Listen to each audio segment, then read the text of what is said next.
te doni. Ina tue ekpolieke, ina tue obia, ina tue hu. Ina wilimana, ina dobi tue azen ya fe ya, oso ya fe ya, oma babi ya fe no hiro te doni, ina la sefena, ina winu wakada kada. No jamais ladia, no jamais when you send the audio voice na giagbon, giagyohu ni an. Ruda we na rijina on a rimari yo. Edo we awe na ge amayagi enone. But na rijina on a gberia na ge gine. Ena we ni la sefena ni do kewana. Ni do kamu bia ni do kamu huwe oya mimi okpa ni awian tie e face abi moki face the way even no ya junu ya pa misika ko e baba o wa no kwa o wiri ma o wi ma ya fe ya o wa no sin yo wa no sin ku de doni ma wi ho Wosum adubo miewe azena wi yonba ari azeni na yi yonba iye yawari etininia to kirivo ama we o ma he bi na miyao okay kakabo dame we iviedo ni ro wa kinirisi nogi seti pagbe we ni egbuhwe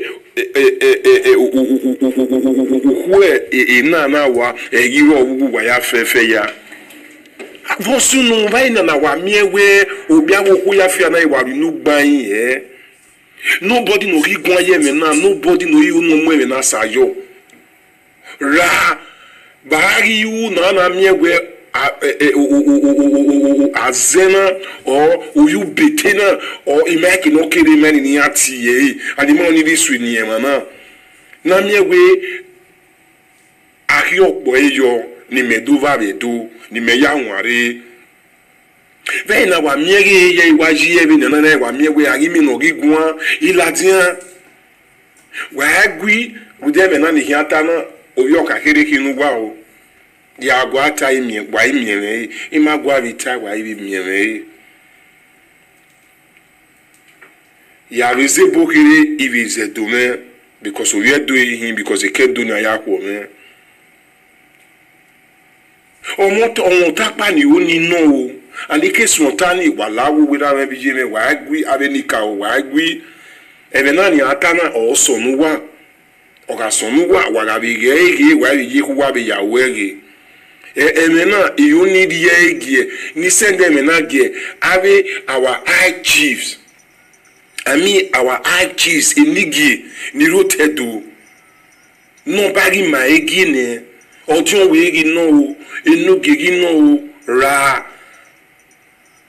abenigi nigi goba no goba dole dojine vai na wa agwira me bije me ni kai ta ma oyoka kinuwa because o ka boda me burion ya o dege bi no wo kana ya pa misika ya ikie dono baji ewu ona imabo ona tumo shigbene Very na wa miewe no wukana ke wa nya no wukana ke wa tie bo no wukana ke fiupe gira bije na miewe e chief ya fefe ya ni mari mie bo tedoni ra ya be nigi ra ave ema ya fefe ya no goba dole doyi very na wa miewe nobody no iseti pagbe no iwe ba yi du ekine ba yi we mi na miewe o wukana ariyo mu ejo o ariyo wiyo because no na ka bo down because why ya fefe ya ni rote doni no ise gwa pata ne ya fefe ya why ya set it away why me yoma ra why me go o wa ma bi na miyawo then na wa miewe wa ma set ikukugbe ewe why iwe mi na because why ene ya fefe ya no tani ya fefe ya is a wrong accusation why ya fefe ya na we yes e matter you know. There is a way even a yalile issues being an eye. Is a justice. I been a yo, I bomb I threaten you will take illegal justice. You international. Why you keep on file a case in why somewhere why we know they not to testify all the accusation of FFA no label against Erima, Utedoni, Igyobeni, Obarima, Evavarima. All the accusation of FFA no label against women why we not to testify, not to bring out the whole proof. Ra amagi minogi amagi miodionwe amagi miabi kakagba fefe anigire Utedori mano isetik pa egbe no wi yen o ni mapa na yo ni eya gbinigbina na nedo bo sunmu o wa yan wo le gbe invaded do for the second time because on amagi fato na magi gime na o wa yan is invaded do yo woko ro ni gbe bo sunmu demi no sunu no bia wo ko man na no wakana ke wa le wohi ana do bwa miewe ira no ya se ti alira ira no bi e bi o ma we obarima erima adafi we do ya fefe ya o gegbe no mose ya las asefe na ti di o odun we enigi o ikabe ya fefe amo iro tedoni waya fefe ya timo kugbe waya fefe ya mu kugbe wa menyon wa mewo wa me emi ya fefe ya wa mo du wa ma seti we wa gwalima no seti we eri mage oge soba obini imadi ya tell the tattoo ne eri mage chief oge chief bobizwa Jiri ya segbe ihe ya fefe anike baba wo sunu o wa we na ino wa wori ahia na o wa wori ahia na egwa we na hina because ira we hin o wa rin wa do sinyo segi nedo ona wa hia na set ona wa hia na we yes wa gele mu egbenu wa ya sinyo segi nedo wa ya fefe ya ru le yegwa oba atokpe wa ma seti sinyo segi nedo oba hia do sinyo segi nedo to boy ya bokin a tree cannot make a forest eri mari baba oba atokpe long live our great king Orajopa woman, Orajiva woman, Oba Eyilobo Ewi, Oba Yilobo Eria Mutedoni. Oseo, no Wayak Bagbe, the whole chiefs say Megitina, the Wayak Bagbe can what to tell you. You are taking legal way to make sure we are bringing Buena to justice. I'm calling on the whole chiefs, all the whole Enigis. All the Bamaya Fefe and Oiro Tedoni, you are taking legal process to make sure we are bringing Buena to justice. Eme ya Fefe amo you know eta ya Fefe ya wagwali wa no seti cutting the whole issue ya Fefe and wa social media. Wa we no dey, wa somewhere wa we no do prove it one by one. Wa ati area do wa file a case in international criminal causes justice. There is a way you people can do it. Do one way when them and new one. And I want me when you walk and I keep one I'm no what you bonnet do. Oh, je qui marque my affaire ya qui ni rige you ni invaded do. Abi wa only I will be invaded for the second time. If time already mana is forbid is taboo. A Christian but a duana bione, yelly no redo. Okabo dame. Okakabo dime, Yaja uge miniana. Ina with the last finale, mana. Do the pomene, Irima. Mega Comrades Officer Clement Amigo Edegbe, Norway, Texas. My chairman, a great freedom fighter. Do biabu ko masedik pomo se ya fefe ya no no tedo o salobwa o asan we se iwu we se baba o wa amano de amano kemi ya fefe ya no riri o boyi baba e ya fefe ya di no denu Obia wo no azeno keke no riri aje no winye gbovu no winye gbovu nu gbove imonume oga hira no rija ruda wira no rija ba no roki oga hia desu de ba no roki oga hin rumo because rumo ya keti pa de yeti obi ede no poko ehun ede oga nwa me yo ma ni eko owinye gwa keke no riri aje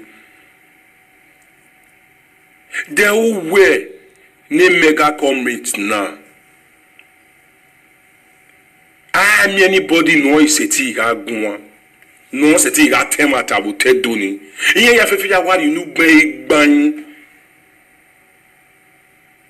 Wokpana o laja mebe passport, wokpana laja mebe document, wokpana laja mebe xenophobia, wokpana laja mebe ya fefe ya. Otope mi ya fefe anuje u. Some of the those near Yitawe Agua, O Saluba Senya, Senya, Uda, walking away, Baba ne Baba. Well, I talk about when I'm your son, I'm your boy. You are not perfect, you always say it. Sometimes you might make the mistakes. Yes, that is the reason why I still keep Nigeria here. Because why? I found positive in you. In whatever things you are doing, the goals you are pursuing, I found positive on it. I know 100% you are not perfect. Sometimes you can still make the mistakes. But absolutely, when the perfect one is 99, the error will be 1. Baba, emi ya fe anurio boy yon ya dinu de yinu. Egwa gayen we ya sanwesi. Edo gayen we ya sanwesi baba. There wo pa no ilaja no we wo sunu eke na gbo yogo yin na gbe we yo na ya mi we edegbo ya la no o carry we nana for the past 1 year o carry some debate here nane when you were calling on individual when you as a sponsor where there is a way you will do it legal.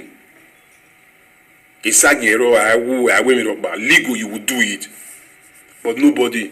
Okay, Kabo touch me when the whole big chiefs here and Mameme do name different cars, houses, and every other thing. No one knows that this sponsor where we okay. Mega one I keep fighting in order to bring justice to this. Okay, they will do it. Nobody. Namuria, Enyagwaloji. You have done it all. You have done it all. No one. Me no yet do na ya pimera moto. No wenira no migo e baba. Wa talk me kada. May you live long. May you live to enjoy the fruit of your labor. All our PFM member worldwide, may you people live long. All our supporters, may you people live long. And I will last.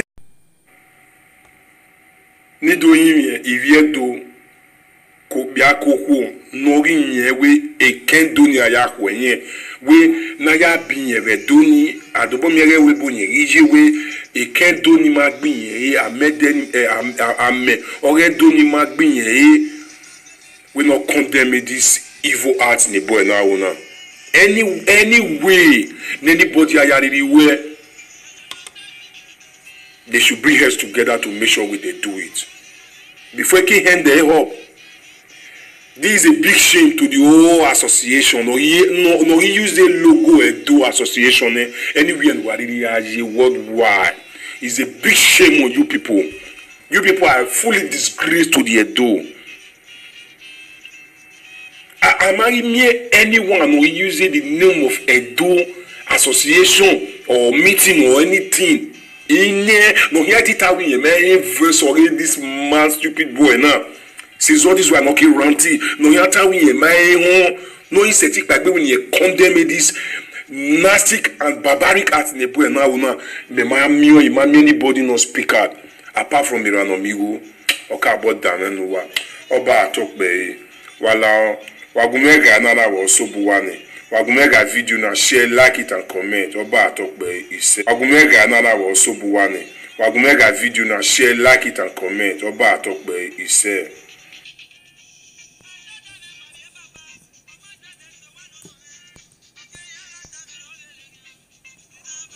Yes, in a video, me no go be wine no Okuta no MC Yariovan. Bowe, Italy, et Germany, Holland. Wawesi babani baba. Wagumega, e video na, audio na, wagumega no soba ya. Wawesi. Abiti ijima abiti maya fefefe ya. Ije nogi biomone. Wala wo no wakpagbe no wage gwa. Ogi mani no wage dio. Wala wo. Wasin yo segina nedo. Meni jima no ka pari ugoro. No ka yasin yo segina nedo. Wala. Ke onogi audio voice na wala wagume guy wagume like wagume subscribe your YouTube channel me. Wawesi oba talk be you say